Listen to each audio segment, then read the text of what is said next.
Fala pessoal, bom dia para todos. Hoje, dia 24 de maio, começando mais um XP Connection. Bom dia, Marco. Bom dia, Gustavo. Bom dia a todos.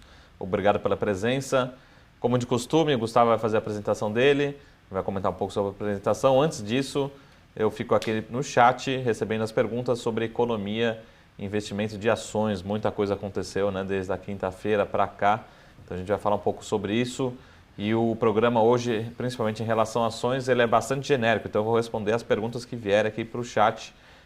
Senão a gente vai passar principalmente sobre as nossas recomendações. Ainda a gente está montando a estratégia para o mês de junho, mas tem alguns eventos ainda que pode acontecer. A gente está vendo qual que é a melhor estratégia para os próximos dias. Tá? O Gustavo vai falar um pouco sobre isso, do que aconteceu, o que pode acontecer aí no cenário político-econômico.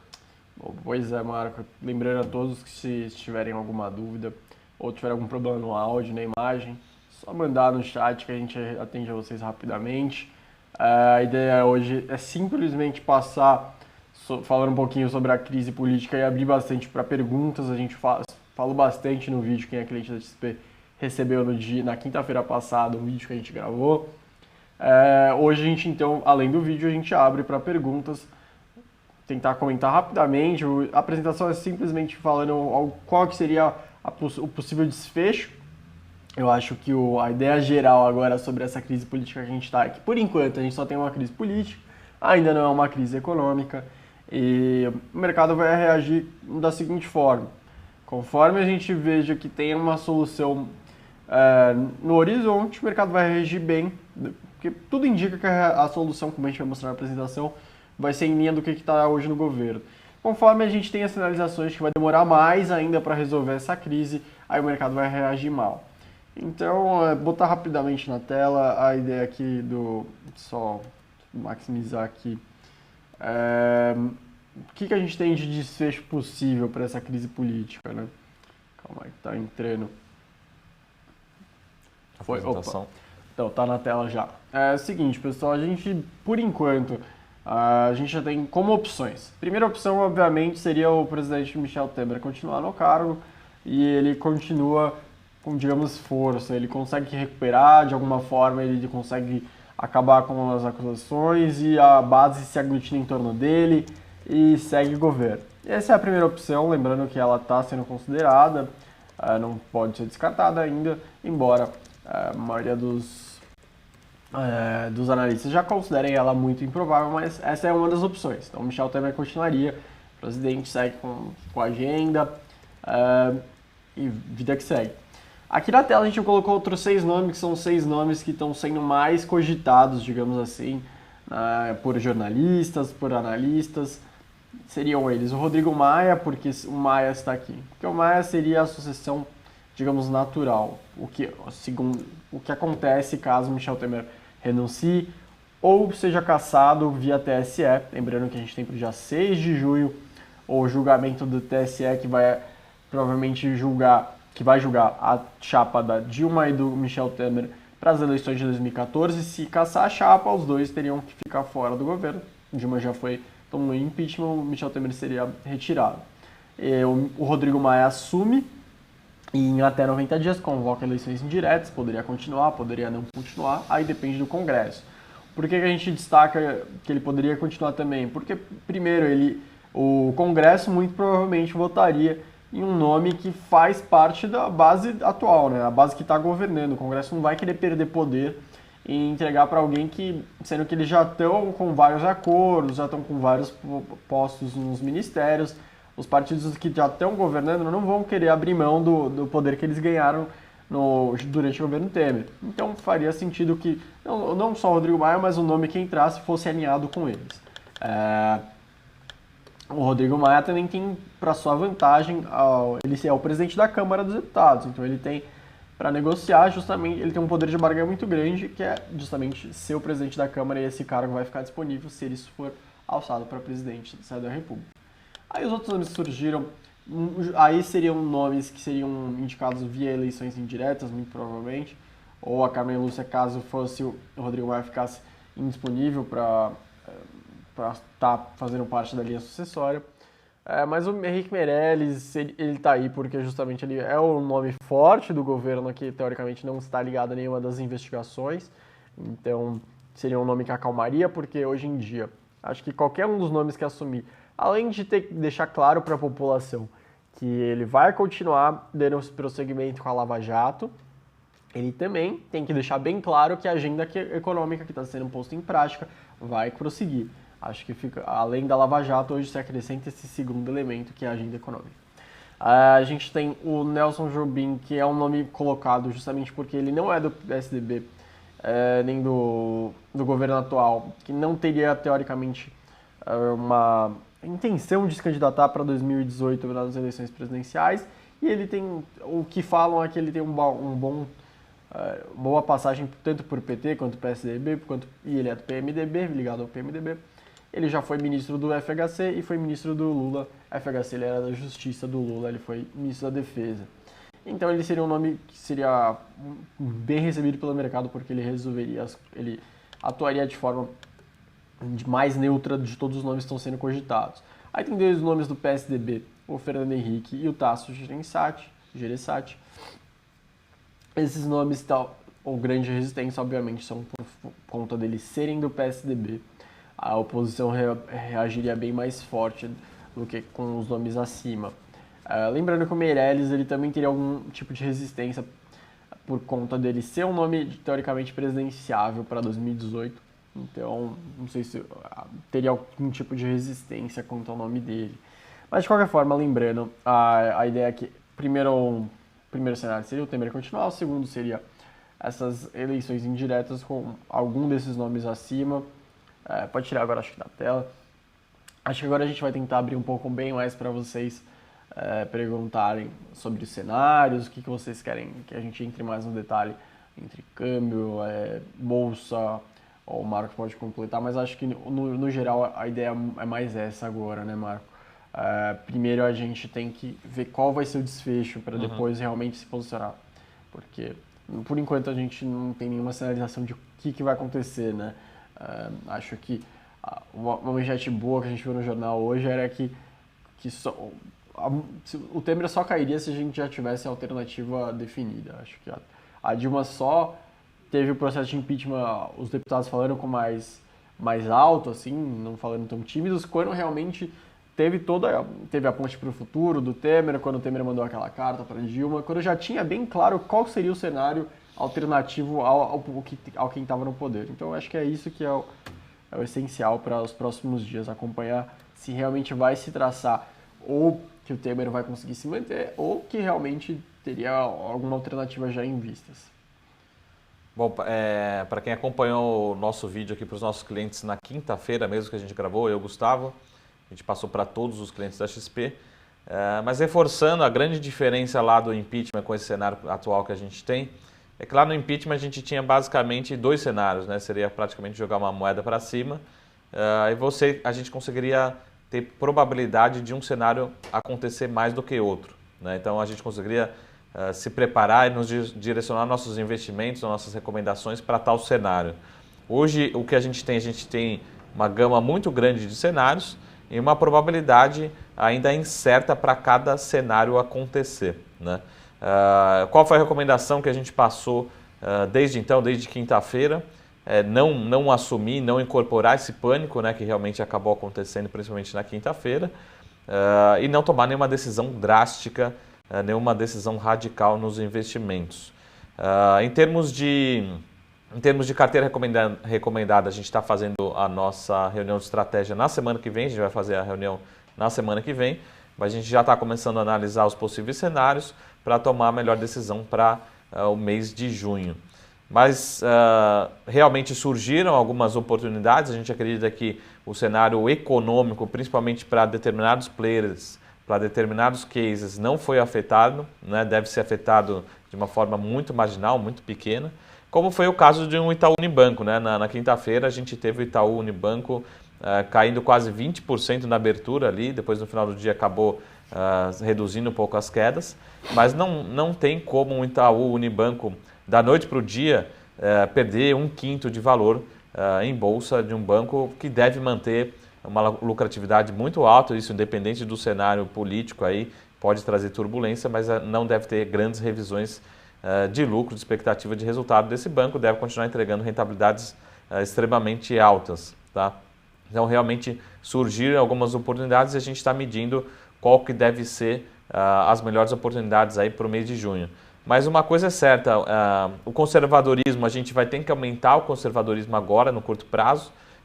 O pessoal está falando aqui no chat sobre exportadoras, né, sobre Fibria, Suzano, Embraer, talvez até uma Brasil Foods pode ser beneficiado, né? Lembrando que cerca de 50% da receita da Brasil Foods é ou destinado para exportação ou vem de operações internacionais. Então, dependendo do case, realmente se o cliente, se o perfil for mais conservador, você está vendo um cenário ainda de estresse, e uma das perguntas aqui foi sobre câmbio, né? Já vou passar para o Gustavo depois. Se o cenário for realmente de estresse, se for uma preocupação em relação ao câmbio, talvez a gente tome essa recomendação e aumente nossa exposição em fibra, como a gente já tem comentado aqui de fibra desde o começo do ano, desde o final do ano passado. Os fundamentos do setor estão bons, né? Hoje, inclusive no dia de hoje, nessa quarta-feira, a Suzano acabou de anunciar mais um novo aumento de preço de celulose no mercado internacional, ou seja, a demanda está aquecida e a oferta não está crescendo agora no curto prazo, o que está dando oportunidade para as empresas aumentarem os preços. Depois a gente pode trazer nas próximas semanas a curva de preços, mas ela tem subido e se recuperado bastante os preços da commodity, da celulose de fibra curta, que é o principal produto tanto da Fibria como da Suzano. Então, os fundamentos estão bons, não estão ruins, pelo contrário, estão melhorando, né, mês a mês. E aí, talvez uma posição exportadoras seja uma recomendação, principalmente para quem tem mais aversão a risco. E é importante medir sempre o peso que a gente vai ter nas nossas carteiras desse tipo de papel agora no curto prazo, né? Se é muito ou se é pouco, mas é importante ter o que a gente chama aí de uma mola, né, uma proteção, um conservadorismo na carteira. É isso que a gente vai trazer nas carteiras Top Picks, na carteira semanal aqui da GSP. A gente incluiu a Vivo, que é uma das opções com um dividend yield bastante alto, bastante elevado, forte fluxo de caixa. A receita não deve ser tão abalada com essa questão, com a crise política. E é uma empresa, principalmente, um ponto importante, preocupar, ter um ponto de que a empresa não é alavancada. Então, talvez se posicionar em empresas menos alavancadas agora seja a melhor recomendação, sejam os melhores ativos mais previsíveis e menos voláteis. Tá? Tem várias perguntas aqui para o Gustavo. Boa. Enquanto eu vou passar perguntas para o Gustavo aqui, enquanto eu vou lendo as demais perguntas. Tá? Então, a pergunta aqui, qual que é o cenário de dólar da XP, o que a XP tem passado em relação ao dólar para os clientes?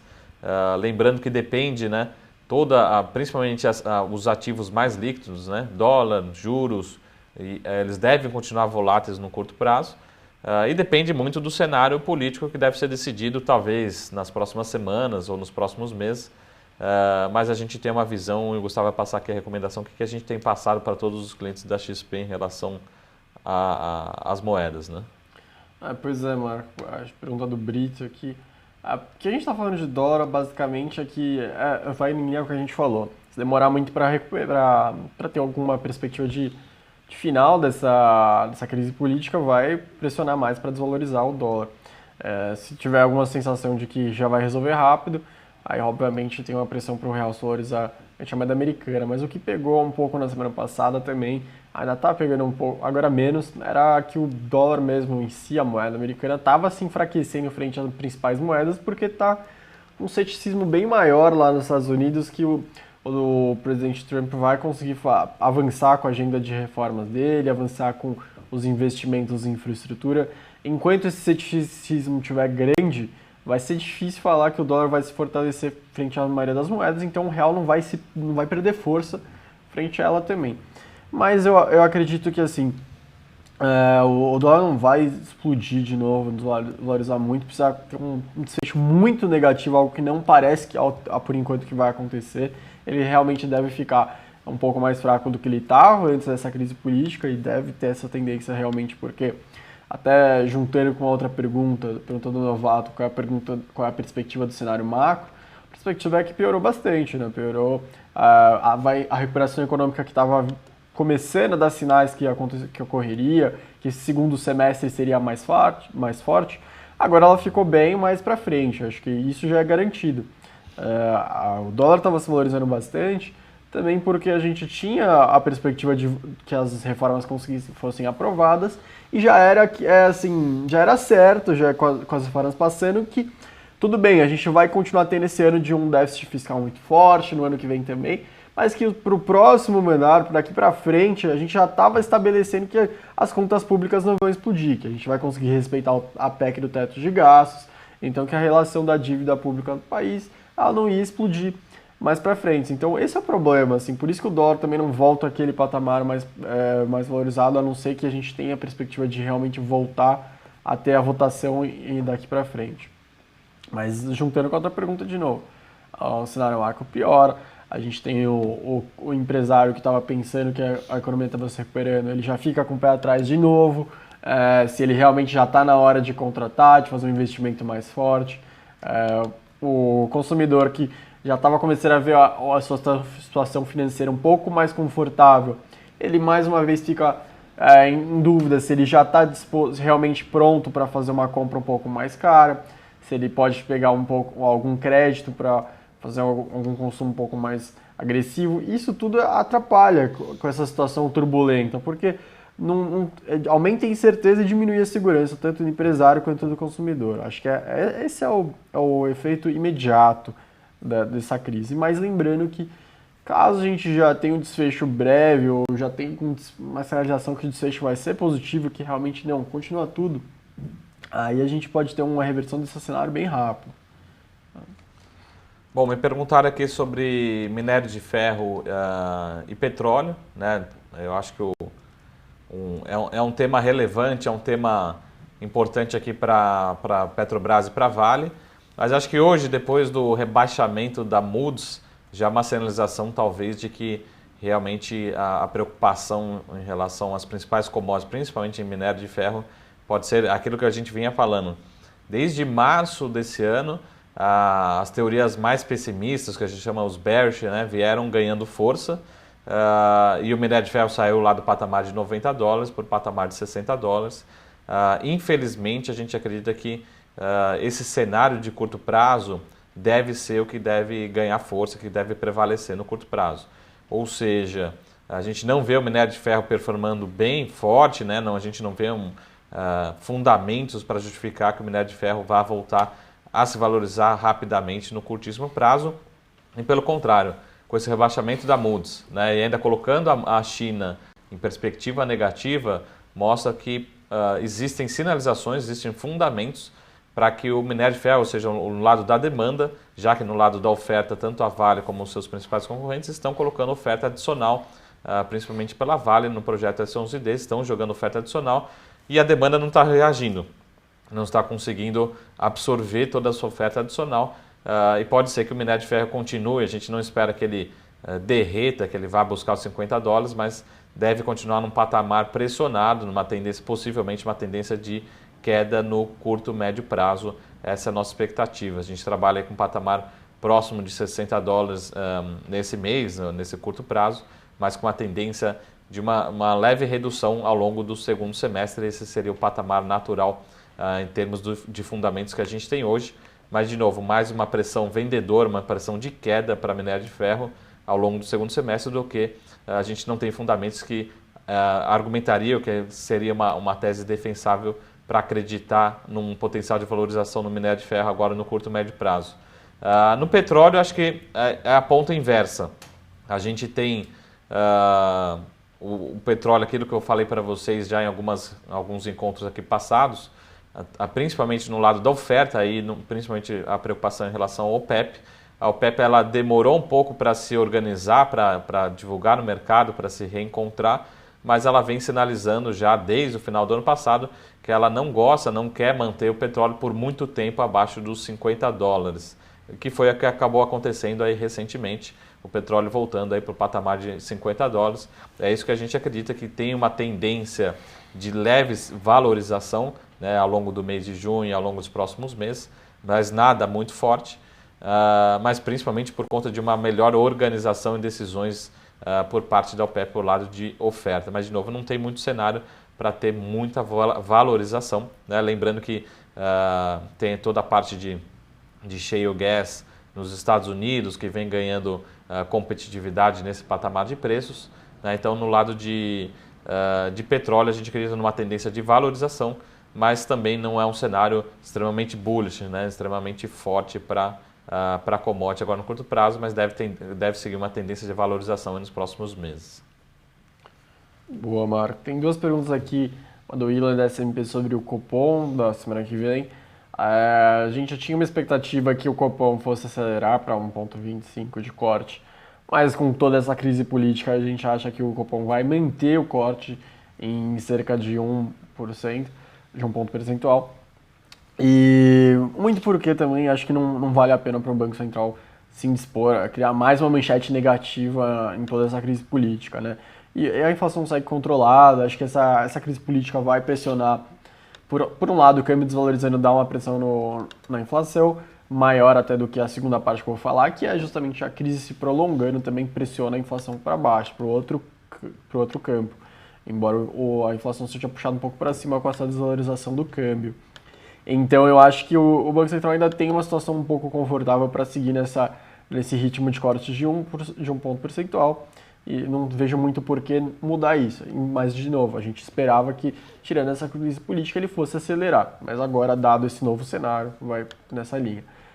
Tem uma pergunta sobre rebaixamento da China pela Moody's. Bom, a Moody's rebaixou a China. Já tinha tido uma mudança em 2016. As agências de rating reclamando bastante sobre como estava a situação da China em termos de endividamento, das empresas por lá, que pareciam estar se endividando bastante e não tinham muitas condições.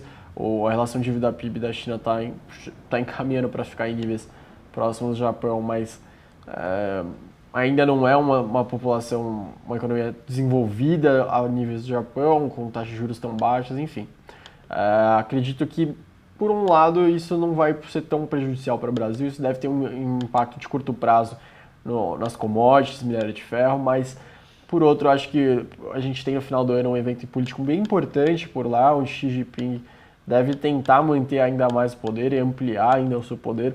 Não vejo como o governo dele vai deixar qualquer evento econômico abalar bastante a confiança em torno do seu governo. Então, acho que isso só pode até acelerar algum tipo de reforma, de intervenção do governo para facilitar com que a economia cumpra a meta desse ano.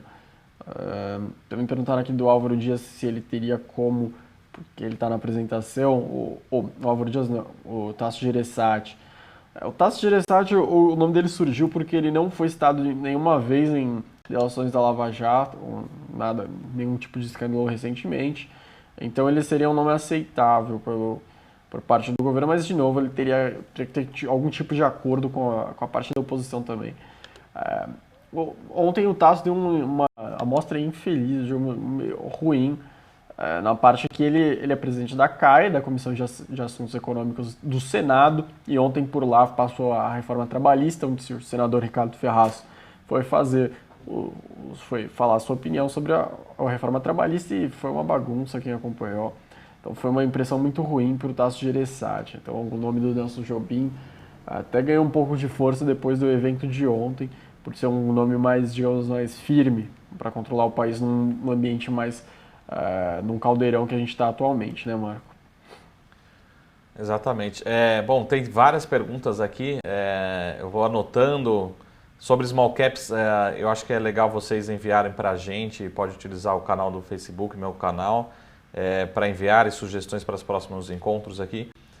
Hoje, particularmente no dia de hoje, eu não trouxe nenhuma recomendação de small caps, mas lembrando que as próprias empresas têm procurado muito a gente para a gente comentar um pouco aqui sobre small caps, acompanhar elas. E eu estou entrando em contato com diversas empresas aí para a gente trazer as melhores informações para vocês. Mas comentário aqui sobre aço e minério de ferro, né? Um relatório de uma outra casa aqui, para quem está no chat e está acompanhando, mas eu não vou citar o nome da casa, já que é uma casa concorrente, mas falando sobre recomendação. Eu particularmente não tenho acesso aos relatórios das demais casas, das demais recomendações, mas eu acho muito difícil existir uma independência, mesmo que seja no curto prazo, dos preços das mineradoras com os preços das siderúrgicas, né? Como, por exemplo, Vale se descolar muito do preço da Gerdau, da CSN e da Usiminas. O que pode acontecer, sim, principalmente como o preço de todos os aços no Brasil tem uma correlação, né? Tem uma precificação em relação ao preço internacional. Se a gente tem uma disparada do dólar, né? É natural que esse preço, né, em reais ele tenha que ser reajustado para o nosso preço aqui localmente não fique com tamanho desconto. Então é natural, eu acho que a recomendação talvez do analista seja muito mais de curto prazo, com um cenário talvez de proteção, né, como a gente tem. Eu prefiro muito mais proteção em Fibria, Suzano, talvez Embraer, mas principalmente Fibria e Suzano, são os principais cases de proteção caso o perfil de risco seja mesmo esse de aversão à crise política impactando a economia, as projeções econômicas e uma potencial fuga. Não é o nosso cenário base, mas eu acho que se a gente tiver um cenário de fuga de capitais, né, de desvalorização do real, nossa principal recomendação, de novo, são as empresas de papel celulose, Fibra e Suzano. A gente não recomenda, prefere não ter posição olhando para esse perfil defensivo, né, possivelmente defensivo, tanto Vale como as siderúrgicas. Tá? Então, é muito difícil haver esse descolamento, até porque a CSN ela tem uma mina muito boa, de altíssima qualidade, ela tem uma dependência, uma necessidade, ou seja, a geração de caixa dela também depende do preço do minério de ferro. E a Gerdau e os Minas, apesar de não terem tanta essa exportação, tanta dependência, mas existe também essa correlação com o minério de ferro no fluxo de caixa de ambas as empresas, tanto o Gerdau como os Minas. Então, não vejo um descolamento, não vejo uma independência completa entre minério de ferro e siderúrgicas em bolsa no médio e longo prazo. Boa, Marco. MLSR falou de como é que chama? De gente alérgico. Bom, eu tô tomando um que não tá sendo muito eficaz. Se tiverem sugestões, então eu não posso falar o nome de marca aqui, mas podem botar no chat aí para me ajudar.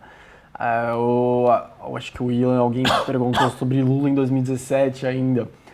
Para 2017 acho muito complicado, não sei qual que seria a ideia do Lula vindo ainda esse ano, se seria alguma discussão em torno de diretas já, lembrando que quem está falando de diretas já seria quem não está na base do governo atualmente, né? Então, porque, de novo, a ideia é que, seja qual for o desfecho, lembra, a gente só está falando com um cenário B, né? Cenário que o Temer não fica. Seja qual for o desfecho, muito provavelmente essa base vai tentar se manter no poder, não tem muito porquê ela alçar o nome de alguém que não tá. Então quem tá fora dela, obviamente, fala de diretas, entre outras coisas, e se algum nome dessa oposição tentasse concorrer, o nome da base ia alçar o nome seu e derrubar o deles. Também perguntaram aqui, o que mais? Sobre o câmbio não ter se desvalorizado tanto, foi bem naquela linha. Na semana passada foi uma semana mais turbulenta lá fora também.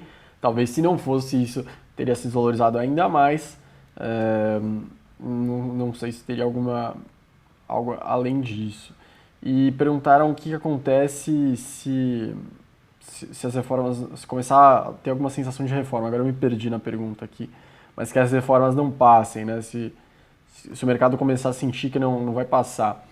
Eu acho que assim, se o mercado começar a sentir que realmente as reformas não tem chance de avançarem, aí a coisa vai complicar, a gente vai realmente ter um cenário mais crítico. Porque o que está acontecendo hoje, por que o mercado não está reagindo ainda tão pior? É que, por mais do que tudo tenha ficado bem mais complicado e atrasado, tudo ficou postergado, né? O mercado está lendo isso, que as coisas ficaram postergadas. Não que as coisas realmente caíram, mas de que vão ter que negociar tudo de novo, e que a reforma da Previdência, principalmente, é um ponto crítico, ela vai precisar de mais tempo, mas que, por enquanto, a perspectiva é que, seja quem for, ainda vai passar. Lembrando que a reforma da Previdência é algo que o FHC fez algum tipo de reforma, o Lula também fez, a Dilma, antes de cair, ela estava defendendo a reforma da Previdência. Então é algo que não tem muito uma bandeira de um partido ou de outro, é um consenso entre o Congresso de que realmente precisa fazer. Só que é um ponto, uma proposta tão polêmica que todo mundo quer que seja de uma forma, e eles têm uma dificuldade enorme de entrar num consenso de como fazer essa reforma, né? Porque, lembrando que o Congresso tem vários tipos de bancada, os deputados eles defendem interesses de determinados grupos da sociedade, e um deputado que defende um grupo quer que esse grupo seja menos prejudicado na reforma, outro quer que outro grupo seja menos, então eles pedem um monte de concessões da reforma original, mas, ao que tudo indica, todos entendem que precisa ser feito algum tipo de reforma. Só que essa reforma que está sendo proposta desagrada mais um, menos outro, e por aí vai. Mas, por enquanto, o mercado só acha que vai postergar. Mas, lembrando que a reforma trabalhista foi tentada passar agora, né? Ontem foi avançada ela. Então, assim, a reforma da Previdência, ela ajuda a cumprir o teto da PEC do teto de gastos. Então, ela ajuda a garantir que a parte fiscal não vai explodir no longo prazo. A reforma trabalhista ou a própria fiscal, que estava sendo proposta para o segundo semestre, elas são algo que é um efeito bem mais curto prazo. Então, elas realmente impactam no crescimento já para o curto médio prazo, porque elas vão direto aumentando o PIB potencial do país, então aumentando o quanto o país pode crescer. A reforma da Previdência ela ajuda a garantir que o país não degringole. Acho que é mais esse sentido, né, Marco? Eu acho que o recado de hoje era esse, pessoal. Então, continuamos com a nossa recomendação, não tome ainda nenhuma decisão radical, né? Talvez o grande recado nas carteiras recomendadas, tanto da XP, mas provavelmente do mercado como um todo, mas já antecipando um pouco para vocês, é trazer um pouco mais de conservadorismo para as carteiras. O que é conservadorismo? Talvez a gente inclua, realmente está decidindo se vale a pena ou não incluir uma proteção, né? Aumentar nossa exposição para as exportadoras. A gente citou aqui 2 grandes exemplos, talvez os melhores exemplos na Bolsa Brasileira, que é Fibra e Suzano. Talvez seja uma posição, uma recomendação sim, ter exposição agora no curto prazo para diminuir a volatilidade das carteiras. Aumentar a exposição em empresas mais resilientes, menos relacionadas à economia, como uma Raia Drogasil, empresas mais previsíveis, pouco alavancadas, boas pagadoras de dividendos, com dividend yield elevado. Provavelmente esse vai ser o recado para o mês de junho, já que a incerteza continua muito alta, né? A crise política continua impactando nas expectativas de todos os agentes econômicos, apesar de ainda não ter impacto relevante nas projeções econômicas, macroeconômicas, juros, PIB, crescimento econômico, inflação, mas a incerteza gerada de uma semana para cá trouxe muita volatilidade. O que a gente precisa agora é reduzir essa volatilidade nas carteiras recomendadas, nas exposições, principalmente em bolsa. Pode utilizar vários mecanismos, operações estruturadas, tem várias formas de fazer, mas uma das melhores recomendações para fazer é reduzir o que a gente chama de beta da carteira, reduzir o risco e aumentar a previsibilidade, né? Agora talvez não seja a hora de entrar em empresas muito alavancadas, né? Empresas que estão passando por um momento de turnaround, de mudança muito grande. Talvez agora a grande recomendação é aumentar um pouco o conservadorismo e a previsibilidade das carteiras e a exposição principalmente em bolsa. Tá? Então tem várias perguntas aqui. Eu vou deixar para os próximos programas para a gente trazer mais recomendações, algumas opções de small caps. Se alguém tiver alguma recomendação, quiser uma análise de algum papel específico, manda para mim, manda para a gente. E só para responder a última pergunta aqui, se a Bolsa ficou barata nesse atual patamar de preços. O que a gente tem visto, o que a gente tem recomendado para os nossos investidores, por exemplo, se você já estava se preparando para entrar na Bolsa, quer entrar na Bolsa para médio e longo prazo, talvez esse seja o momento de você realmente iniciar as suas posições, né? Mas a gente não recomenda de forma alguma acelerar agora, já que a gente ainda tem vários cenários, o cenário ainda está muito indefinido, pode continuar a volatilidade, né? Mas talvez surjam algumas oportunidades, como a gente citou algumas delas, principalmente bancos privados. Itaú continua sendo nossa preferência. Quando o Itaú caiu 11%, realmente abriu uma oportunidade para aumentar a exposição. E diversas empresas, né?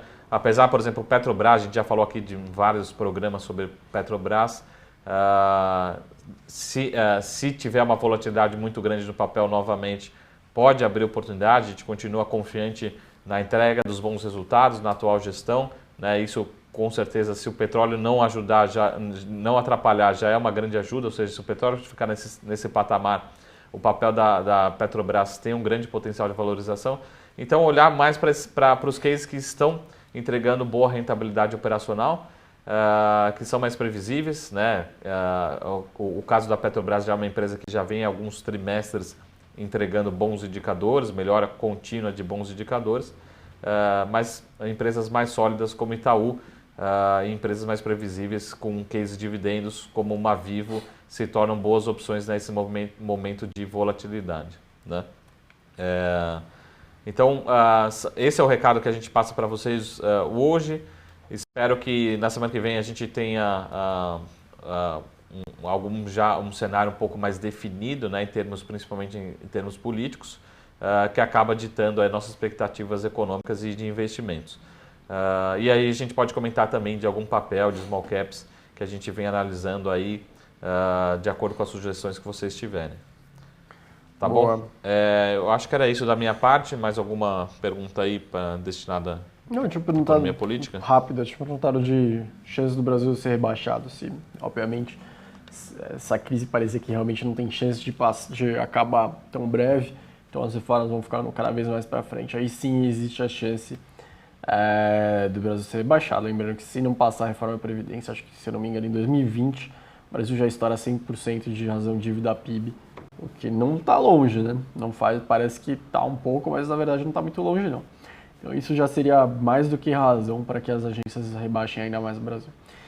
Muito obrigado, Marco. Obrigado a todos. Obrigado a todos. Aguardo sugestões aí de temas, de papéis para a gente analisar ao longo da semana e trazer aqui para vocês na semana que vem. Pois é, semana que vem a gente tenta trazer uma apresentação mais no formato tradicional, mas espero que a gente tenha ajudado bastante hoje vocês. Até mais. Tchau.